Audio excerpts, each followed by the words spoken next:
Hi! In this video I wanted to talk about something that Rick from the 28mm RPG channel mentioned. I'm going to put a link to his video in the description.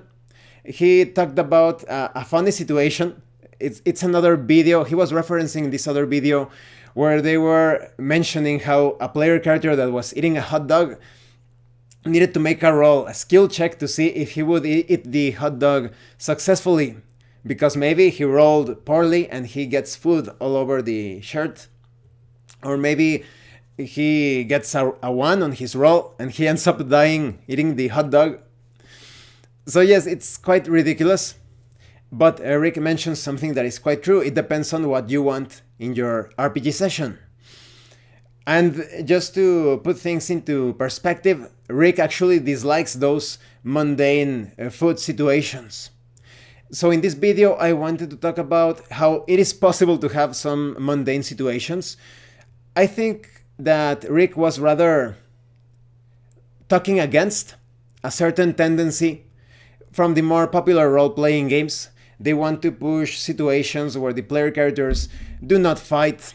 Even though it's a game about fighting villains and going into dangerous places, oh no, your character can be a barista and there is no violence, or maybe you are strolling around this carnival and you are not fighting, because they know that there are a lot of people in the world. Wizards of the Coast knows that they have like these mental and emotional problems,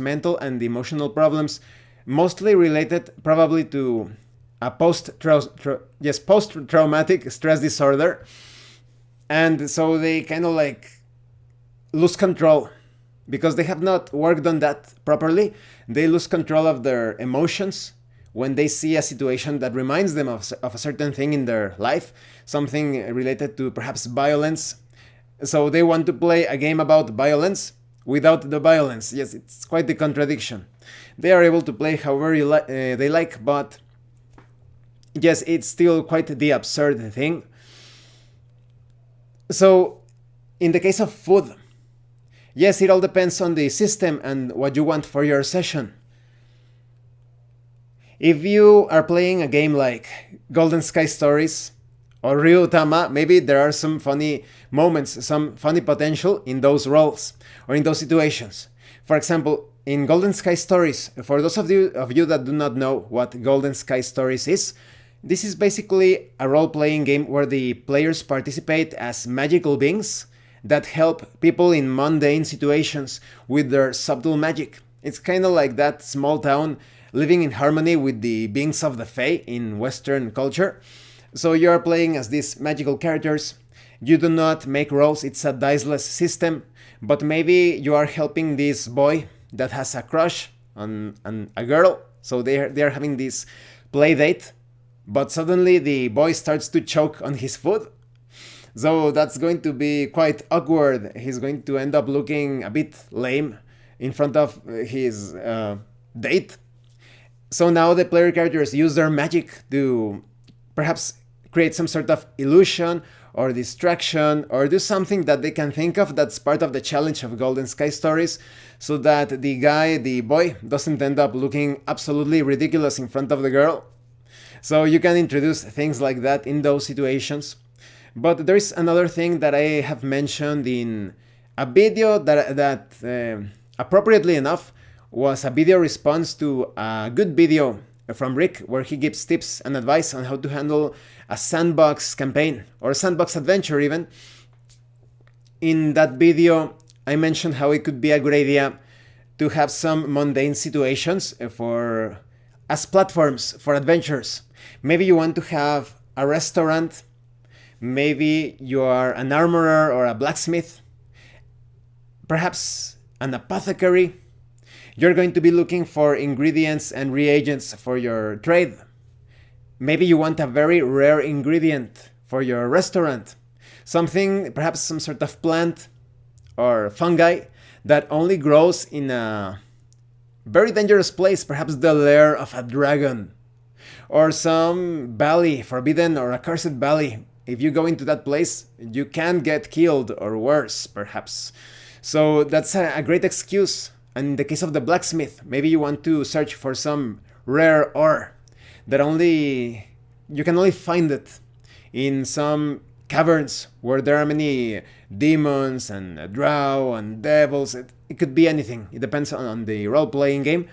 So that's your excuse. In the case of the apothecary, to create some powerful medicine, you also need to look for the appropriate ingredients. Maybe there is this horrifying disease, this magical plague all over the realm, and in order to cure the people from the plague, this apothecary needs to go to different dangerous places. That could be the focus of an entire campaign, gathering the very specific ingredients. Maybe it could be a race against time, so you're going to be going into swamps, into forests, valleys, mountains, facing all sorts of enemies, braving the natural hazards.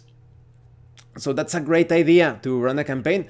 There are some RPGs that are great for this. The Legend Quest Omnibus that I am currently reviewing, you have a somewhat deep, slightly complex system of traits.